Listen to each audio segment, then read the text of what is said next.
sequential logic design, first we will see which are the circuits are under in the sequential logic design. Basically, first we will start with the flip-flop.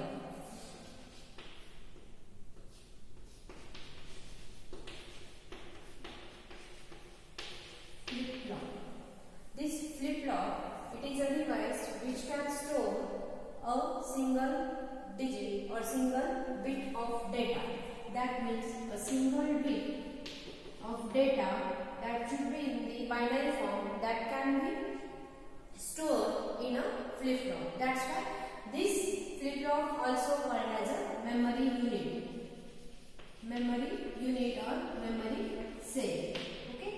This flip-flop mainly used to store a single bit, to store a single data that should be in the binary form. That should be in the binary form. That will be either in the 1 or the 0. That single digit can store a one flip-flop. Okay. When we connect all these flip-flops are in a series, at that time number of bits, number of data can be stored in this memory cell. That's why we should clear the concept of flip-flop, that is a memory cell. A single flip-flop is a memory cell which can store a single bit or single digit in the binary form. This is basically a flip-flop. This flip-flop, it is also one of the type of the sequential logic design. Now we will see, that is regarding the flip-flop. Now we will see the type of the flip-flop. It is nothing but a D flip-flop. This is nothing but a D type flip-flop. D flip-flop. In the flip-flop, we have used the D. D, why it is called as the D? This D, it is called as the data flip-flop, as well as we can say that it is for the delay flip-flop. Okay, for the delay. The basic type of the flip-flop, it is a SR flip-flop. This SR flip-flop. The modification in the SR flip-flop, we will convert that SR flip-flop in the D flip-flop. First, we will see what is a SR flip-flop. Yes, it is for the set, and R, it is for the reset. Yes, it is for the set, and R, it is for the reset. Okay. Why we are going for the SR flip-flop to D flip-flop? Because there is some limitation in the SR flip-flop. What is the limitation? When we see the truth table for the SR flip-flop, at that time when both data inputs among the SR flip-flop as S and R, when the both inputs are same, like 0, 0 or 1, 1, at that time, what will be the output in the SR flip-flop?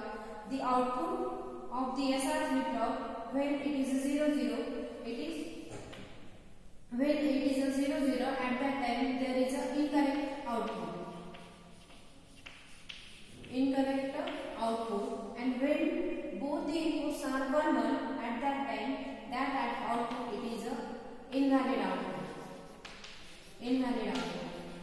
So, to overcome these two both input conditions 0, 0 and 1, 1, we are giving as these inputs either in an alternate manner. When one input is 0, other input is 1, at that time there is some modification and we will go for the D flip-flop. To see if these two conditions 0, 0 and 1, 1 are not applicable in many practical applications. In many practical applications,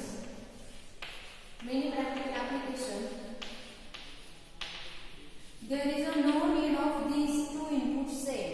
When both the inputs are same, in practical application there is no requirement of these two inputs. That's why to overcome these, we are removing these two inputs and going for a single input. And that modification in the D flip-flop, that is nothing but there is a modification in the SR flip-flop. It is nothing but a D flip-flop. Okay, that's why we are going for the SR flip-flop. Yes. R it is for the reset condition. To overcome these two problems, when both inputs are 0 0 or 1 1, at that time to remove this condition we are going for the single input flip flop, that is nothing but a D flip flop. Now we will see the logical diagram for the D flip flop and the equivalent circuit of the SR flip flop as a D flip flop.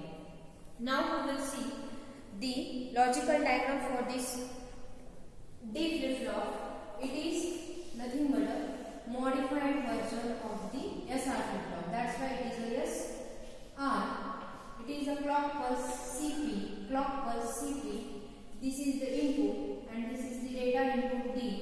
This is the input S and R. Now here it is a single input D. Now the alternate input, that is nothing but a one NAND gate is inverted here. It is a NOT gate or the inverter. When we apply 1 to the S, at that time this 1 it is given to the R, but in between this data input and R it is a inverter. That means whatever the 1 is going to the S, at that time this 1 is inverted into the 0 and 0 it is given to the R. That is nothing but this data input. At that time in SR flip flop we are giving here 1 and 0 and the outputs are Q and Q bar, or you can call as QL and QL bar. These are the two outputs. This is the logical diagram for the D flip flop. Logical diagram for the D flip flop. Now the equivalent of this D flip flop, it is by using the AND gate and the NOR gate. How we can draw the logical diagram for this? By using the AND gate.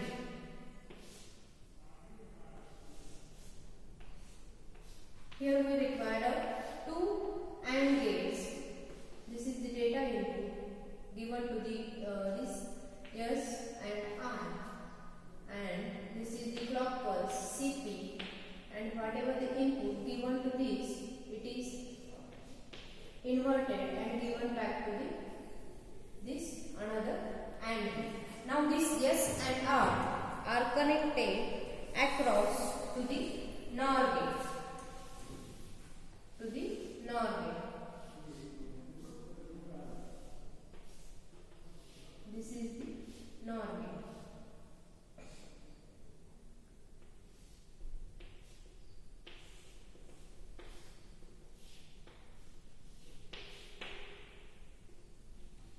And here we are applying here as a cross connection in between the output of the NAND.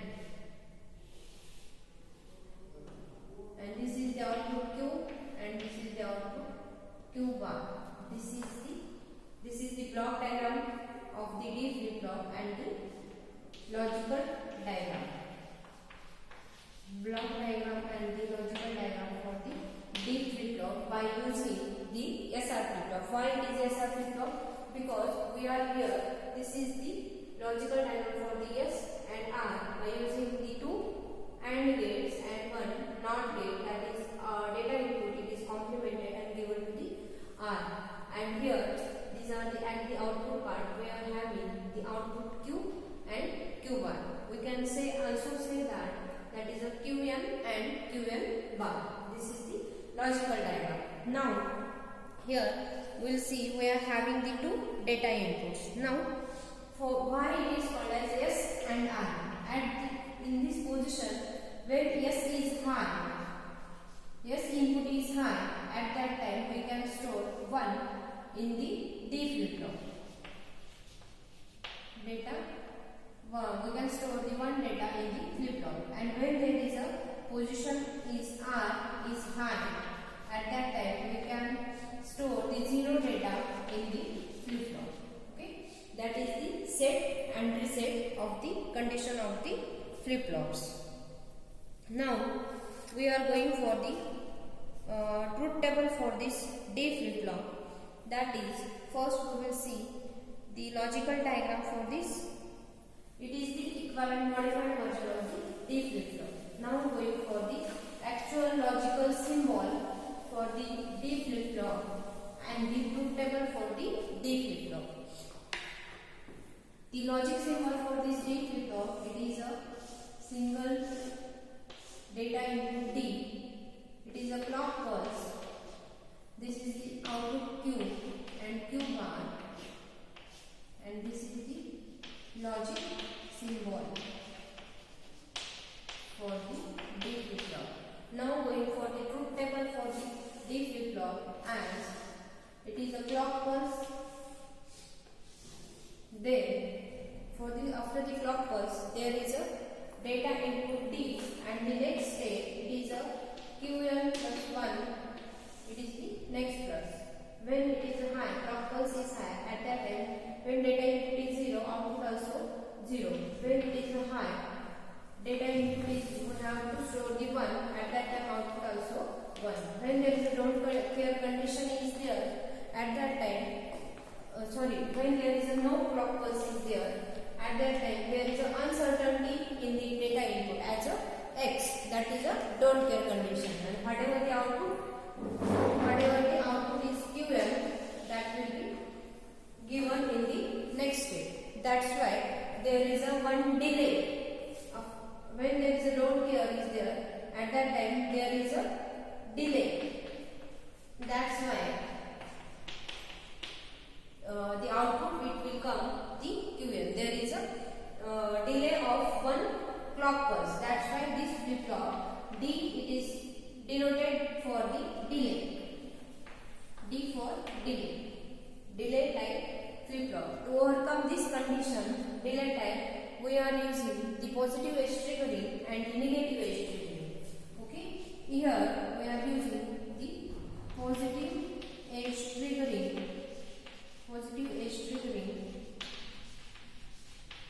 And negative edge triggering.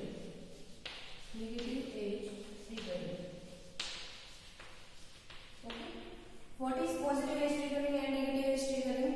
When there is a clock pulse, see here, when there is it is a data input clock pulse at the positive edge.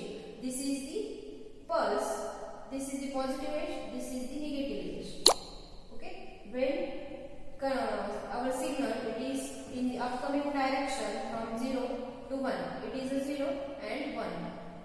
From 0 to 1, when signal going from the 0 to 1, that is called as, this is the positive edge of the signal, and this is the negative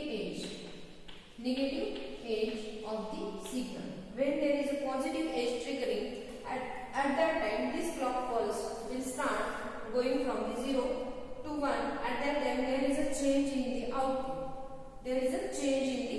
That's why it is in the Qn. And when negative edge triggering is there, when we apply a clock pulse, at that time